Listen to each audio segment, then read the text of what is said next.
자, 변호인과의 접근 교통권입니다. 자, 주체 및 상대방. 자, 주체는 전 시간에 배웠잖아요. 체포 구속된 피의자 피고인은 헌법에 규정되어 있다고 했습니다. 그러면 체포 구속된 자는 보장하고 있지만 체포 구속당하지 않은 자는 법에 규정되어 있지 않기 때문에 보장해 주지 않는 겁니까? 그건 아니죠. 체포 구속된 자는 법에서 그만큼 철저히 보장해 주겠다고 하는 것이고, 법에 규정되어 있지 않다 할지라도 당연히 체포 구속당하지 않은 피의자도 돈만 있으면 얼마든지 변호인과의 접견 고통을 누릴 수 있는 것입니다. 자, 밑에 판례도 그걸 확인해주고 있죠. 불구속 동그라미.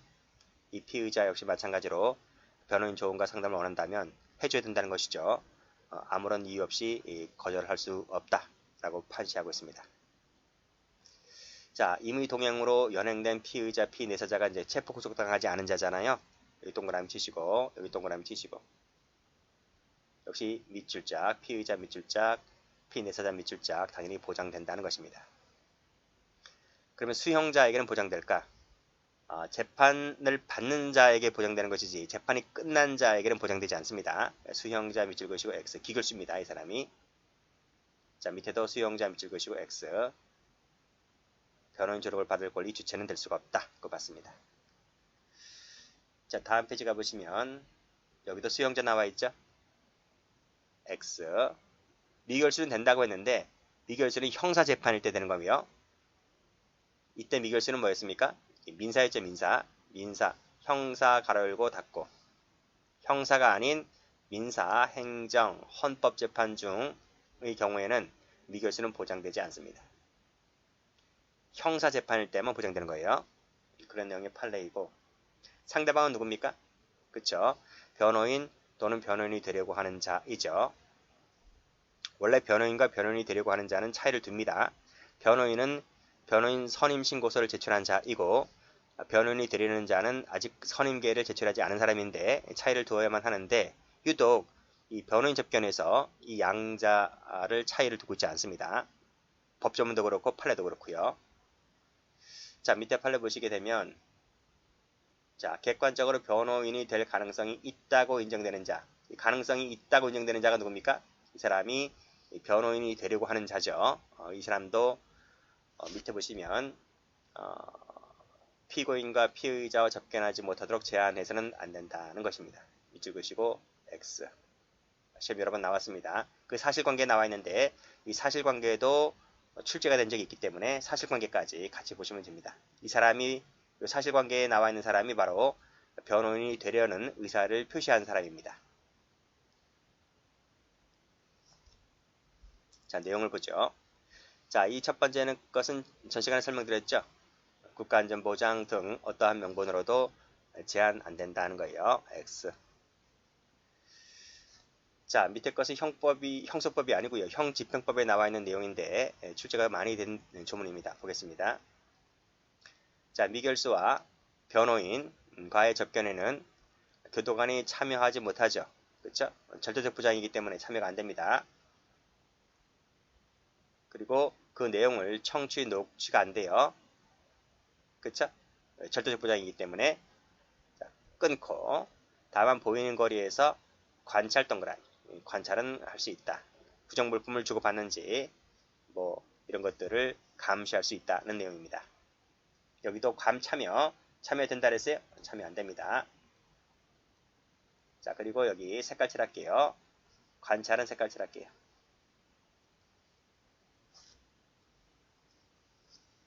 자, 다음도 보시게 되면 CCTV 나와 있죠? CCTV에다가 동그라미 쳐보세요. 빨간색으로.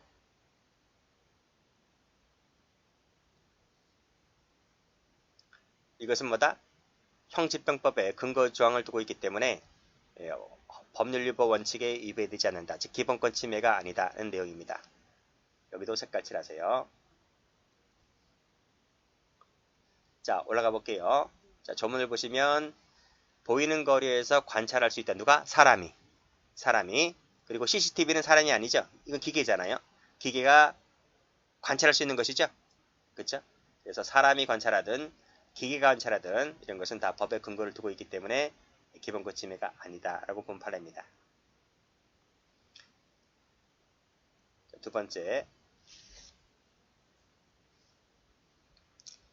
자, 변호인이 되려고 하는 자는 서류 물건을 수수할 수 있다고 말씀드렸고, 이 수수한 서류의 검열과 압수는 허용되지 않아요. 검열, 압수가 안 된다. 이걸 검열하고 압수할 수 있다고 하면 그럼 변호인 접견권을 침해하고 있는 것이잖아요. 그래서 검열과 압수가 안 됩니다. 자, 형집행법 또 보죠.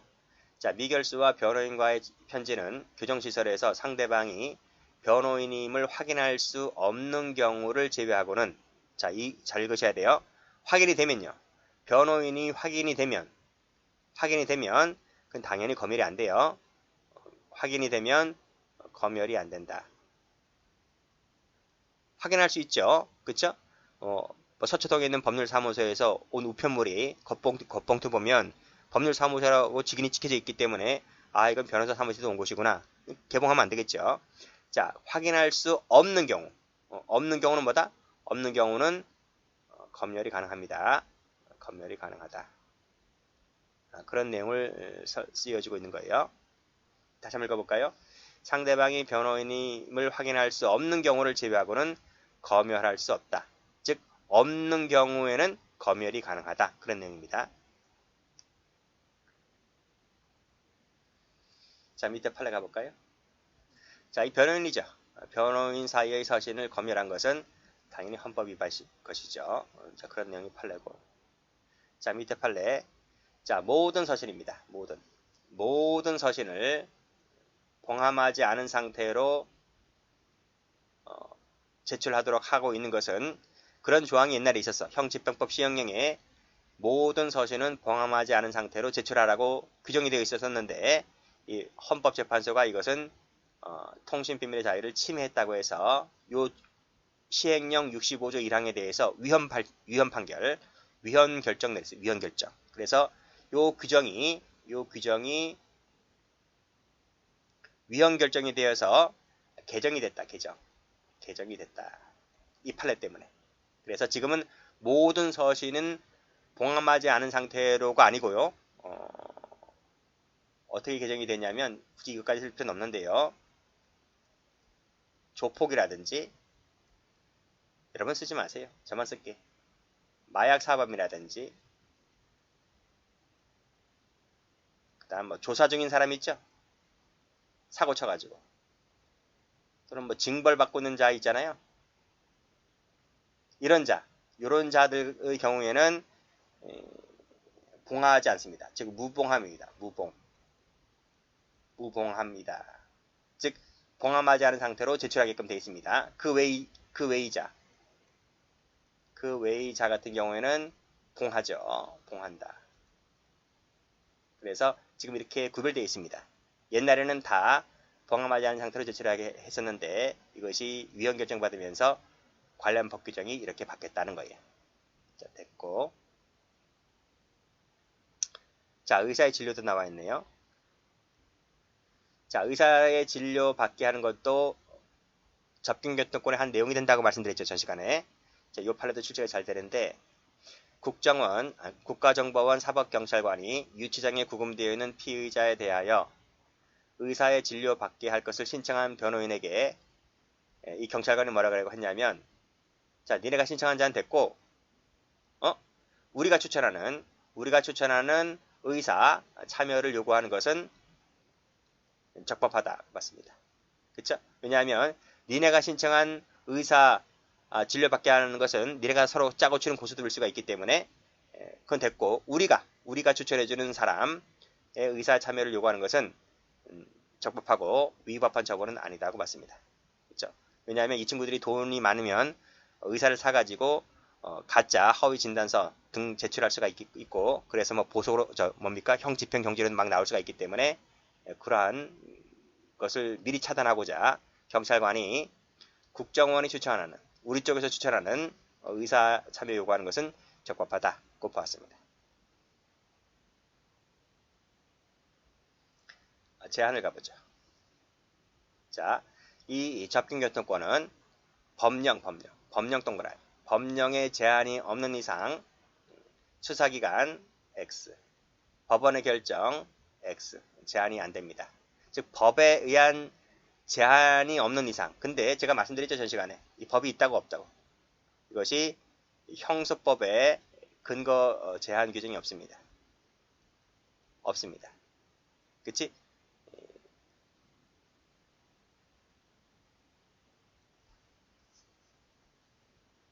설명드렸잖아. 요 법령이라고 한 부분 헌법 37조 2항에 근거를 두고 있다. 근거를 두고 있지만 이것이 형소법에는 없다 이거야. 없다.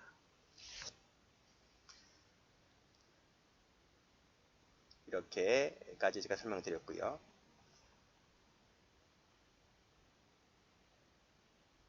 그 다음 페이지 여기 국가안전보장 질서유지 공공복리 법률로서 제한할 수 있다. 이게 어디 나와 있어? 헌법에. 헌법 37조 2항에 나와 있다. 판례가 그렇게 얘기하고 있어요. 근데 실제로 찾아보면 없어 그게. 그쵸? 자, 헌법재판소가 9일 헌마 11 결정에서 이 9일 헌마 11 결정이 어디 있는가 하면 앞에 한번 가보세요. 이거란 말이에요. 9일 헌마 111. 그쵸? 여기서 국가안전보장 질서유지 등 어떠한 명분으로도 제한할 수 없다. 제한할 수 없다는 것은 이 접견이 실제 적으세요. 실제 진행 중이야. 실제 진행 중. 실제 진행 중일 때에는 즉 누가 체포 구속을 당한 피의자 피고인이나 변호인과 실제 접견 진행 중일 때에는 어떤 명분으로도 제한이 안 된다 이거지. 그것을 이 판례가 얘기해주고 있어요. 그치? 9일 헌마 111 결정에서는 실제로 접견이 이루어지고 있는 경우를 말한다 이거지. 말한다. 그쵸? 그런 취지로 얘기하고 있는 것이죠. 그러면 이때 끊고 실제 접견이 이루어지고 있지 않을 때는 그게 이제 밑에서 얘기하고 있는 것이죠. 그때는 국가안전보장 질서유지 공공복리를 위해서 필요하다면 법률로서 제한이 가능하다 이거지. 법률로서 제한이 가능한 것은 실제 접견이 이루어지고 있지 않은 것. 그렇죠? 실제 접견이 행해지고 있지 않을 때에는 법에 따라 제한이 할 수 있지만, 그러니까 미리 변접이 들어오기 전에 미리 제한을 할 수 있겠지만, 미리 통제가 안 되고 안 했다면 변호인과 만나고 있는 과정에서는 법률 제한이 안 된다. 그런 내용입니다. 됐고요. 자, 그러나 나와있죠. 그러나 일반적인 시간 제한 질서 유지 때문에 일반적인 시간 제한이라든지 흉기 등 수수 금지하는 것은 접견 교통은 제한에 해당하지 않습니다. 그런 내용이 판례가 나와 있는데요. 여기 보시면 자, 수용자 접견이 이루어지는 일반적인 시간대는 대통령령에 따라서 규정하는 것이 가능하다. 시간대를 옮길 수 있다는 겁니다. 그것이 대통령령으로는 할 수 있다는 내용이고요. 이런 내용도 한번 나온 적이 있고요. 그 자세한 사례가 밑에 2번에 나와 있습니다. 자, 미결수나 변호인이 원하는 특정한 시점이 있는데 이 특정한 시점에 접견이 이루어지지 못했습니다. 이것만 갖고서는 곧바로 침해가 되었다고는 보지 않는다 이거죠. 이게 무슨 내용이냐면 웃겨요. 이 변호인이란 놈이 이제 이놈이 국선이었는데 현충일이 아니고 현충일이 며칠입니까? 국가보훈의 달이 6월달이잖아요. 6월 6일이야. 6월 6일 날 이 친구가 접견을 신청했어. 변호인이 접견 신청을 했는데 교도소 측에서 거절했어. 야 임마, 지금 임마 빨간 날이야 임마. 빨간 날 교도관들도 다 쉬어. 왜 다 쉬는데 네 와가지고 네 편한 날짜 와가지고 이 미결수 만난다고 하냐. 왜 네 입장만 생각하냐 그지. 그쵸? 거절했어. 그러니까 이것만 갖고서는 바로 뭐다? 바로 여기 나와 있지. 곧바로 침해는 아니다 그지. 왜 침해는 아니라고 보았냐면 그 다음날 현충일 날은 거절했습니다. 그런데 다음날 바로 이 접견을 하게 했거든요. 합견을 평일날 왔을 땐 해줬어요. 그치? 뭐 굳이 거절할 이유가 없으니까. 다음날 바로 접견이 이루어졌기 때문에 바로 그날 현충일날 거절했다고 하는 것만으로는 침해가 아니다고 봤습니다. 시간대는 뭐다? 평일로 옮겨라. 이렇게 봤다는 거죠. 그래서 밑에 보시면 그 시점에 접견이 불효됐다. 즉 6월 6일 현충일날 불효됐다고 해서 바로 그 다음날 행해졌기 때문에 방어권 행사가 어느 정도 불이익이 초래되었다고 인정할 수 있을 때, 그쵸? 뭐 그 다음에도 안 열어준다. 현충일도 안 열어주고 그 다음도 뭐 일주일 동안 내내 안 열어준다. 그랬으면 또 모를까 바로 다음날 접견이 행해졌기 때문에 이것만으로는 변호인 접견 교통권 침해라고 보지는 않는다라고 본 판례입니다. 그런 취지로 이해하시면 될 것 같아요. 이게 옛날 판례죠. 10년 전 판례인데 지금이야 뭐 지금은 뭐 평일날이든 주말이든 다 가능할 거예요. 화상도 되고요. 뭐 옛날 같지가 않아서 지금은 많이 다를 겁니다. 근데 어쨌든 그랬다는 거예요. 과거에는. 자, 밑에 판례 보자. 자, 이 판례도 출제가 잘 되는데요. 법정 옆 피고인 대기실에서 재판 대기 중인 피고인이 공판을 앞두고 호송관에게 변접을 신청했습니다. 변접을 신청하니까 웃긴 놈이죠. 변접을 신청했는데 교도관이 허용하지 않았습니다. 이것이 변호인 조력을 받을 권리를 침해했느냐? 침해가 아니라는 거지. 그쵸? 자,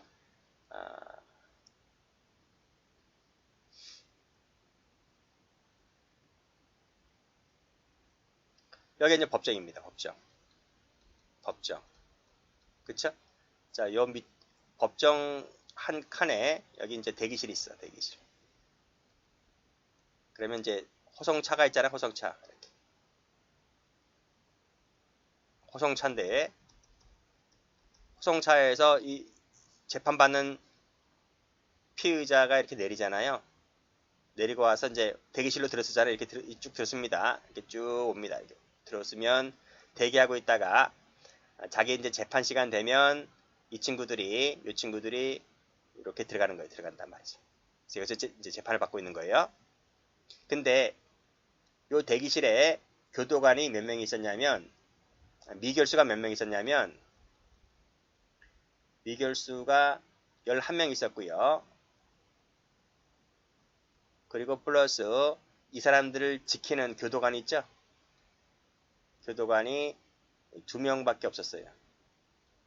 그러면 보세요. 여기서 누군가가 재판을 받고 들어간 다음에 한 명이 따라 들어가야 돼요. 수용자가 있는 곳에서는 어디든 화장실이든 어디든 간에 교도관 개호자가 반드시 붙어야 됩니다. 그래서 재판받고자 하는 자가 있다면 한 명 따라 붙어야 된다는 거예요. 그러면 여기 몇 명 남아요? 교도관이 한 명밖에 안 남잖아요.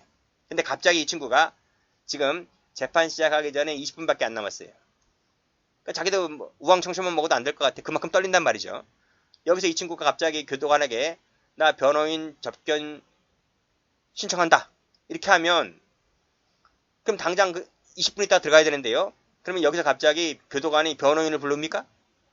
변호인 오는 시간 있잖아요. 변호인이 왔다고 해서 그러면 이 대기실 안에 이 공간에서 변호인 접견을 시킬 겁니까?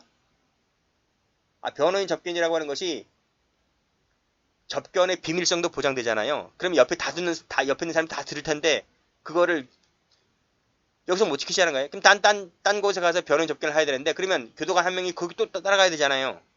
그러면 이 나머지 사람들은 누가 지키냐고.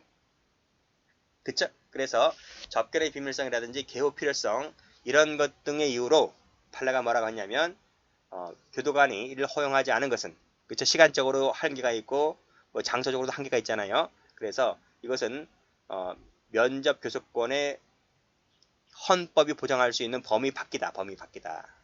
라고 해서 교도관이 이를 허용하지 않은 것은 변호인 조력을 받을 권리를 침해하지 않았다. 그거 본 판례입니다. 자, 그런 취지하에서 정리를 해두시면 되겠습니다. 자, 다시 한번 정리할게요. 전부 다 출제가 잘 되는 판례들이기 때문에 다 별표가 3개짜리들이죠. 옛날에 많이 출제가 되었다. 그리고 내가 얼마나 알고 있는가는 기출문제집을 통해서 확인하시면 될 것 같아요. 자, 됐고 다음 페이지 하나 가볼까요? 자, 비변호인을 한번 보도록 할게요. 자, 비변호인은 법률에 의한 제한이 가능합니다. 법에 따른 제한이 가능하다. 여기도 법에 따른 제한이 가능하다. 그렇죠? 그것이 형소법에도 나와 있고요. 형집행법에도 많이 나와 있습니다. 자, 됐고 제한을 볼게요. 자, 법에 따른 제한이 가능합니다. 그리고 법원의 결정도 가능합니다. 또 수사기관의 결정으로도 가능합니다. 가능합니다. 자, 이 부분을 한번 볼게요. 쫙 저 앞으로 가서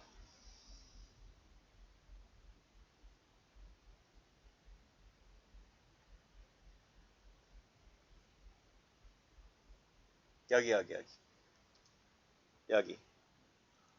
비변호인 그쵸? 자, 법령, 법원, 수사기관 제한 전부 다 가능하다. 가능하다. 그리고 이 변호인인데 변호인은 법원 수사기관 제한 가능이 안 돼요. 제한이 안 됩니다. 그리고 이 부분도 제한이 안 돼요. 제한할 수 있다고 했는데 법에 따른 제한이 할 수 있다고 했는데 실제로는 제한하는 규정이 없어. 그런 취지입니다. 그런 취지.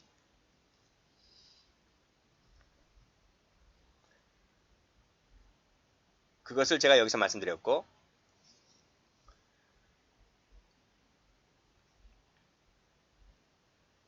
여기도 마찬가지고 그렇죠? 법령에 의한 제한이 없는 이상 마치 법에 의한 제한이 할 수 있다는 것처럼 취지로 보이지만 실제로는 그런 제한하는 규정이 없어. 그런 취지로 이해하시면 되겠습니다.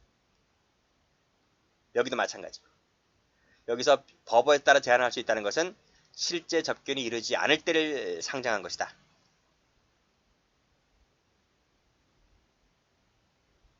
자, 그러나 가족과 친지를 만나는 것은 법에 따라 제한을 할 수 있고요. 그 다음에 법원의 결정으로도 제한할 수 있습니다. 조건부, 전면부 금지 포함하고 그쵸? 전면적, 개별적 금지 포함하고 조건부, 기한부 금지도 가능하다. 밑에 조문 가보죠. 자, 여기서 끊어보세요. 자, 이 조문도 출제가 잘 됩니다. 법원은 도망하거나 범죄 증거를 인멸할 염려가 있다고 인정할 만한 상당한 이유가 있을 때에는 직권 밑줄, 청구 밑줄. 그쵸? 밑에 형소법 34조에 규정한 외의자. 이게 누굽니까? 이 사람이 이제 비변호인이죠. 가족 친지를 말합니다. 접견을 금지할 수 있고, 그 다음 수수하지 못하게 할 수 있고, 그렇죠? 검열이라든지 압수 등을 할 수가 있다. 그랬습니다. 그쵸? 자, 근데 양식, 의료, 휴대폰 밑줄짝 이거는 금지나 압수가 안 됩니다. 안 된다. 왜 그럴까요? 인도적 차원이지. 인도적 차원에서 옷이라든지, 그치? 먹는 거, 의료품 이런 것은 뺏어갈 수가 없다는 것입니다. 출제 잘 됩니다. 그리고 마지막으로 수사기관의 결정으로도 제한할 수 있습니다. 밑에 보시면 검사나 경찰은 체포 구속하는 경우에 이를 규정한다. 91조 할 때. 그쵸? 91조가 어디 있어? 여기 있잖아. 91조 할 때 검사나 경찰이 금지할 수 있고 수수하지 못하게 할 수 있고 검열 압수할 수 있다는 내용입니다. 91조 그런 내용으로 보시면 되겠습니다.